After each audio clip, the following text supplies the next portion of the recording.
Hello guys, welcome to my new video. ಇದು ನನ್ನ ಯೂಟ್ಯೂಬ್ನಲ್ಲಿ ಮೊದಲನೇದಾಗಿರುತ್ತೆ. ಆ್ಯಕ್ಚುಲಿ ನಾನಿವತ್ತು ನಂಜನಗೂಡಲ್ಲಿ ಒಂದು ಇವೆಂಟ್ ಇದೆ ಅಂತಂದರು. ಸರಿ ಅಂದ್ಬಿಟ್ಟು ಹೋಗೋಣ ಅಂತ ತೋರಿಸಿದೆ. ನಮ್ಮ ಬೈ ಹೋಯ್ತಿರ ಸ್ಪೀಡ್ಗೆ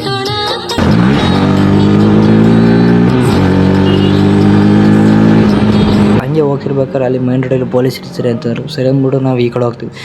ಶಾರ್ಟ್ ಕಟ್ ತಗೊಂಡ್ವಿ. ಶಾರ್ಟ್ ಕಟ್ ರೋಡ್ ನೋಡಿದ್ರೆ ಒಳ್ಳೆ ಈ ಗಾಡಿಗೂ ಈ ರೋಡ್ಗೂ ಹೇಳಿ ಮಾಡಿಸ್ದಂಗಿತ್ತು. ಆಫ್ ರೋಡ್ ಗಾಡಿ ಮೊದಲೇ ಕೇಳ್ಬೇಕಾ, ನಮ್ಮ ಬೈ ಬೇರೆ ಎಲ್ಲಿ ಜಾಗ ಐತೆ ಅಲ್ಲೆಲ್ಲ ನುಗ್ಸ್ಬಿಟ್ರು.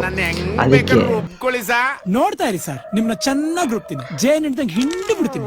ಸರಿ ಅಂದ್ಬಿಟ್ಟು ನಾವು ಲೊಕೇಶನ್ ಬಂದ್ವಿ. ಸ್ಪಾಟ್ ಬಂದು ಸ್ವಲ್ಪ ಹೊತ್ತು ಆದಮೇಲೆ ಹುಡುಗಿ ಎಂಟ್ರಿ ಆಯಿತು. ಅವ್ರು ಹುಡುಗಿ ಬಂದಮೇಲೆ ನಾವೆಲ್ಲ ಸ್ವಲ್ಪ ಶೂಟ್ ತಗೊಂಡ್ವಿ, ಕ್ಲಿಪ್ಸ್ಗಳು, ಮೇಕಪ್ ಶಾರ್ಟ್ಸು ಅದು ಇದು ಶಾರ್ಟ್ಸ್ಗಳನ್ನೆಲ್ಲ ಕ್ಲಿಪ್ಸ್ಗಳು ಫೋಟೋನೆಲ್ಲ ತೊಗೊಂಡ್ವಿ. ಅದಾದಮೇಲೆ ಹುಡುಗಿ ಸ್ಟೇಜ್ ಎಂಟ್ರಿ ಇತ್ತು. ಸ್ಟೇಜ್ ಎಂಟ್ರಿಗೆ ಎಲ್ಲನೂ ರೆಡಿ ಮಾಡ್ಕೊಂಡು ಅಲ್ಲಿಂದ ಎಂಟ್ರಿ ತಗೊಂಡ್ವಿ. ಕೆಲವರೆಲ್ಲ ರೀಲ್ಸ್ ಮಾಡ್ತಿದ್ರು, ಇನ್ನು ಕೆಲವರೆಲ್ಲ ಇದು ಮಾಡ್ತಿದ್ರು. ನಮ್ಮ ಕ್ಯಾಡಿಬ್ರು ಅಂತ ಫುಲ್ಲು ಕಷ್ಟಪಟ್ಟು ವೀಡಿಯೋ ಮಾಡ್ತಿದ್ರು.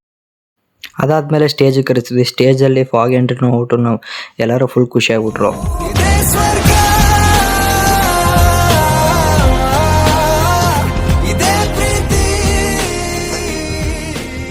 ಹಾಗೆ ನೋಡ್ತಿರ್ಬೇಕಾದ್ರೆ ಇಲ್ಲೊಂದು ಪಾಪು ಡ್ರೋನ್ನ ನೋಡ್ಬಿಟ್ಟು ಚಿಟ್ಟೆ ಅಂದ್ಕೊಂಡು ಫುಲ್ಲು ಖುಷಿಯಾಗಿ ಡ್ಯಾನ್ಸ್ ಮಾಡ್ತಿತ್ತು.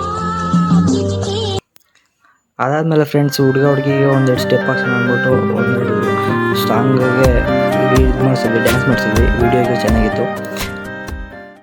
ಹುಡುಗಿ ಎಂಟ್ರಿ ಆದಮೇಲೆ ನಾವು ಸ್ಟೇಜ್ ವಿಡಿಯೋಗ್ರಫಿಗೆ ಅಂತ ನಿಂತ್ಕೊಂಡ್ವಿ. ಸರಿ ಅಂದ್ಬಿಟ್ಟು ಸ್ವಲ್ಪ ಹೊತ್ತು ನಿಂತು ಸಾಕಾಯಿತು. ಜನಗಳನ್ನಂತೂ ಕಂಟ್ರೋಲ್ ಮಾಡಿಸ್ಲಿ, ನಮಗಂತೂ ಸಾಕಾಗೋಯ್ತು. ಕ್ಯಾಮ್ರಾ ಇದ್ದಿದ್ರೆ ಇದನ್ನೆಲ್ಲ ಶೂಟ್ ಮಾಡಬಹುದಿತ್ತು. ಯಾಕಣ್ಣ ಪಿಸ್ತೂಲಲ್ಲಿ ಶೂಟ್ ಮಾಡ್ಲಿಕ್ಕೆ ಆಗಲ್ವಾ? ನನ್ ಮಗನೇ, ಅದು ನಾವು ವಿಡಿಯೋ ಮಾಡೋ ಟೈಮಲ್ಲಿ ಇವ್ರು ಬೇರೆ ಕ್ಯಾಂಡಿಡ್ ಅವರು ಮಧ್ಯ ಅಡ್ಡ ಬರ್ತಾನೆ ಇರ್ತಾರೆ. ಸರಿ ಅಂದ್ಬಿಟ್ಟು ಊಟ ಮಾಡ್ಕೊಬಂದು ಕೂತ್ಕೊಂಡೆ. ಅಷ್ಟರಲ್ಲಿ ಕಪಲ್ಸ್ನ ಆಚೆ ಕಟ್ಕೋಗಿರೋ ಶೂಟ್ಸ್ಗೆ ಅಂತ. ಸರಿ ಅಂದ್ಬಿಟ್ಟು ಸುಮ್ಮನೆ ಹೆಂಗೆ ಕೂತಿರ ಅಂದ್ಬಿಟ್ಟು ವೀಡಿಯೋ ಎಡಿಟ್ ಮಾಡೋಣ ಅಂತ ಕೂತ್ಕೊಂಡೆ. ಇನ್ನೇನು ವೀಡಿಯೋ ಎಡಿಟ್ ಮಾಡ್ಬೇಕು, ಇನ್ನೊಂದು ಸ್ವಲ್ಪ ಹೊತ್ತು ಇತ್ತು ಅಂತ ಅಷ್ಟರಲ್ಲಿ ನಾಳೆ ನಮ್ಮ ಹುಡುಗನ ಬರ್ತ್ಡೇ ಐತೆ ಅಂದ್ಬಿಟ್ಟು ಅವ್ನು ವೀಡಿಯೋ ಎಡಿಟ್ ಮಾಡೋಣ ಅಂದ್ಬಿಟ್ಟು ಅವ್ನ ಫೋಟೋಸ್ನ ಮತ್ತು ವೀಡಿಯೋಸ್ನ ಕಲೆಕ್ಟ್ ಮಾಡೋಕ್ಕೆ ಹುಡುಕಾಡ್ತಿದ್ದೆ. ಅವ್ನು ವೀಡಿಯೋಸ್ ಫೋಟೋಸ್ ನೋಡೋದಂತೂ ನಮಗಂತೂ ಸೆಟ್ ಆಯ್ತಿದ್ದಿಲ್ಲ. ಹಿಂಗೆ ಅವ್ನು ಡ್ರೈವಿಂಗ್ ಸಿಕ್ತು, ಅದನ್ನು ತಗೊಂಡು ವೀಡಿಯೋ ಮಾಡೋಣ ಅಂತ ಎಡಿಟ್ ಮಾಡ್ಕೊಂಡು ಕೂತ್ಕೊಂಡೆ. ಇವೆಲ್ಲ ಆಯಿತು. 1 ಗಂಟೆ ಆಯಿತು ಅಂದ್ಬಿಟ್ಟು ಮಲಿಕೊಂಡ್ವಿ. ಮತ್ತೆ ಬೆಳಿಗ್ಗೆ ಎದ್ದು ನೋಡ್ತೀನಿ, ನಾವು ಬರೋ ಅಷ್ಟರಲ್ಲಿ ಎಲ್ಲ ದೇವ್ರ ಥರಕ್ಕೆ ಹೋಗಿದ್ದಾನೆ ಅಂತಂದರು. ಸರಿ ಅಂದ್ಬಿಟ್ಟು ಪೂಜೆ ಶಾಸ್ತ್ರಿಗಳನ್ನ ಕೇಳಿದ್ರೆ ಅವರು ಶಾಸ್ತ್ರಗಳು ಮಾಡ್ಬೇಕಪ್ಪ ಅಂತಂದರು.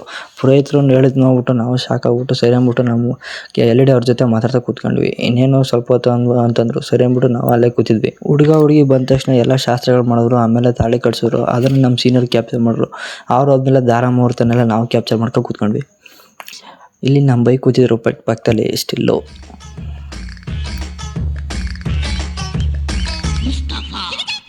ಅವ್ರು ನೋಡೋಕ್ಕೆ ಸೇಮು ನಮ್ಮ ಸಾಧು ಮಹಾರಾಜ್ ಅವ್ರ ಥರನೇ ಇದ್ದರು.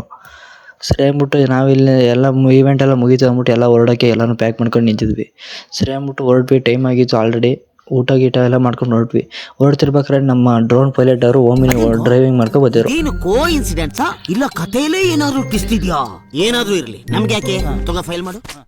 ಆಫೀಸಿಗೆ ಬಂದ್ವಿ. ಆಫೀಸಿಗೆ ಬಂದಾಗ ಸ್ವಲ್ಪ ಹೊತ್ತು ಅಲ್ಲೇ ರೆಸ್ಟ್ ಮಾಡ್ತಿದ್ವಿ. ಇದಾಗಿರುತ್ತೆ ಗೈಸ್, ಇದು ನಮ್ಮ ಈವೆಂಟ್ ಮ್ಯಾನೇಜ್ಮೆಂಟಲ್ಲಿ ನಿಮಗೆ ಸಿಗೋ ಸರ್ವಿಸ್ಗಳು. ಇವನ್ನೆಲ್ಲ ನಾವು ತುಂಬ ಕಡಿಮೆ ಬೆಲೆಯಲ್ಲಿ ನಿಮಗೆ ಸರ್ವಿಸ್ ಮಾಡಿಕೊಡ್ತೀವಿ, ಪ್ರೊವೈಡ್ ಮಾಡ್ತೀವಿ.